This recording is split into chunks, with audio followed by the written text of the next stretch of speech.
নমস্কার বন্ধুরা, শীতের সময় প্রচুর পরিবার। তো আজকে আমি সিমের একটা নতুন রেসিপি শেয়ার করছি আপনাদের সঙ্গে। যতক্ষণ সিমের কোনো রেসিপি খেতে ভালো না লাগবে না, তো এই রেসিপিটা চট করে বানিয়ে নিতে পারেন। সিম বাটার রেসিপি, সিম বাটার রেসিপি এত টেস্ট কি না খেলে বুঝতে পারবেন না।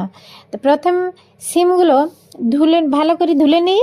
উপর থেকে সুতার মতন পাটটাকে বাদ দিয়ে কেটে নিব 4 ভাগ করে। আপনাদের চাইলে গোটাও সিদ্ধ করতে পারেন। একটা কড়াইতে সামান্য জল নেই, সিমগুলো দিয়ে দিয়েছি।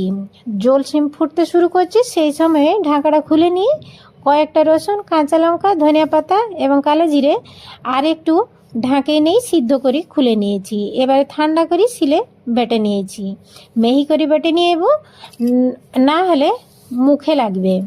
তারপরে স্বাদ মতন লবণ আর সরষের তেল, বাস খেতে রেডি হয়ে গেছে সিম বাটার রেসিপি। এবারে সার্ভ করছি, দেখুন কত সুন্দর লাগছে দেখতে বি, আর খেতে তো এত টেস্ট কি বলতে পারিনি।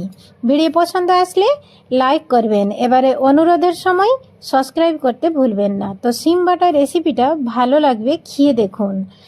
আবার নতুনের রেসিপির সঙ্গে আমি আসবো, ততক্ষণ রাখ।